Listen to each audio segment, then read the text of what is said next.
Office ख़त्म होने के बाद मैं सीधा घर नहीं गया था क्योंकि मुझे मेरे दोस्त का फ़ोन आया था जिसने मुझे वड़ा पाव की दुकान के सामने संत नगर में रुकने के लिए कहा था। उसे कुछ ख़रीदारी करनी थी, इसलिए उसने कहा था तुम वहीं रुकना, साथ में ख़रीदारी करेंगे। हम दोनों हमेशा एक साथ ही ख़रीदारी करने जाते थे। उस दुकान के पास पार्किंग के साथ कुछ लोहे के एंगल लगाए हुए थे। मैं उन्हीं पर चढ़कर बैठ गया और अपने दोस्त का इंतज़ार करने लगा। एक 70-72 साल का बुजुर्ग आदमी, आंखों पर मोटे कांच वाले चश्मे, मैली धोती और कुर्ता पहने मेरे पास आया। उसने मेरे घुटनों को छुआ और बोला, बेटा एक बड़ा पाव खरीद कर दे दोगे तो बहुत अच्छा होगा, बहुत ज़्यादा भूख लगी है। मैंने जब उस बूढ़े आदमी की तरफ देखा तो वह मुझे रोज़ाना दिख रहे भिखारियों में से नहीं लगे। उन्हें देखकर ऐसा भी नहीं लग रहा था कि वह हर दिन भीख मांगते होंगे। ऐसे अचानक किसी बुजुर्ग ने मेरे पैरों को हाथ लगाया तो मुझे बहुत अजीब महसूस हुआ। मैं तुरंत एंगल से कूदकर नीचे खड़ा हो गया। मैंने अपने जेब में हाथ डाला और 50 रुपये निकालकर उस बुजुर्ग को देते हुए कहा, अंकल आपको भूख लगी है तो यह लीजिए 50 रुपये, कुछ खा लीजिए। बुजुर्ग ने कहा, नहीं बेटा, पैसे मत दो, बस एक वड़ा पाव लाकर दे दो, उतना बहुत है मेरे लिए। ठीक है, मैं ला कर देता हूँ, आप यहीं बैठिए।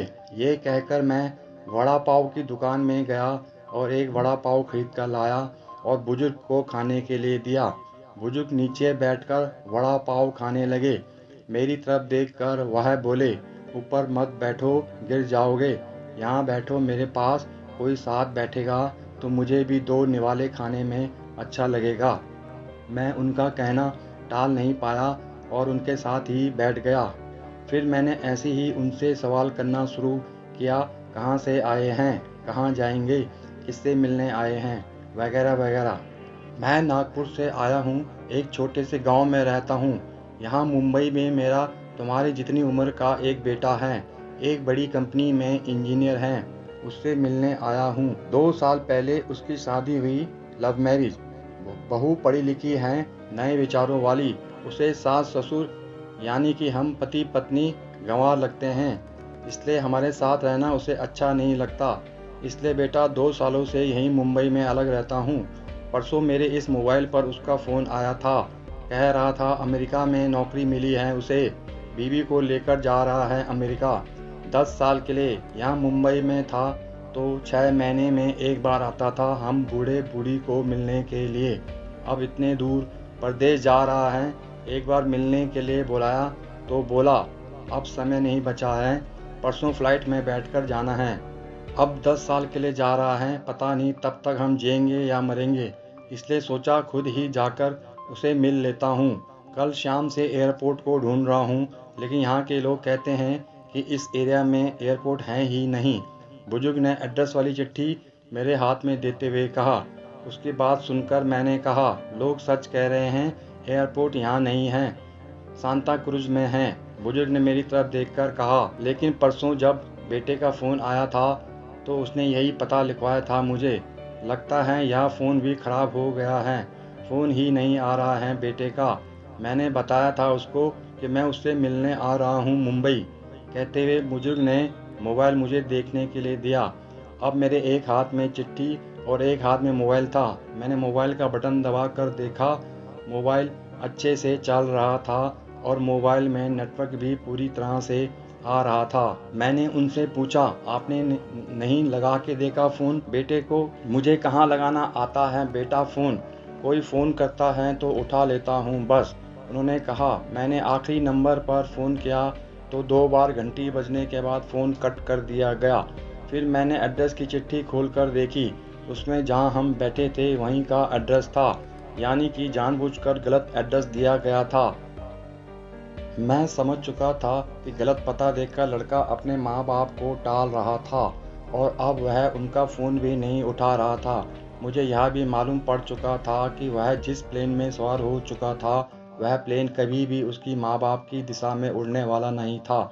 तब तक मेरा दोस्त वहाँ आ गया और बोला, चलो खरीदारी करने चलते हैं। मैंने उसे 2 मिनट रुकने के लिए कहा और मैं बुजुर्ग की तरफ देखकर सोच में पड़ गया। मैं समझ नहीं पा रहा था कि अपने बेटे की तरफ से होने वाली धोखेबाजी को यह बुजुर्ग समझ नहीं पा रहे थे, या फिर खुद का बच्चा उनके साथ ऐसा व्यवहार कर सकता है, या वो स्वीकार नहीं कर पा रहे थे। मैं बुजुर्ग से बोला, अब तक तो आपका बेटा जिस प्लेन में बैठा है वह उड़ चुका होगा। मुझे नहीं लगता कि अब आपकी उससे मुलाकात हो पाएगी, इसलिए अच्छा यही होगा आप वापस अपने घर लौट जाएं, और आंटी भी आपका इंतज़ार करती होगी। मेरी बात सुनते ही अगले क्षण उनकी आंखें भर आई। आंसू भरी आंखों से वह मेरी तरफ देखने लगे। घर जाने के लिए भाड़े के पैसे देते हुए मैंने उनके हाथों पर हाथ रखा और पूछा, अंकल, मैं कब से आपके हाथों में यह डब्बा देख रहा हूँ। क्या है इस डब्बे में? मोतीचूर के लड्डू हैं, मेरे बेटी के पसंद के। उसकी माँ ने भेजे हैं उसके लिए खुद बनाकर, बुजुर्ग ने कहा। यह बात खंजर की तरह मेरे दिल को चीर गई।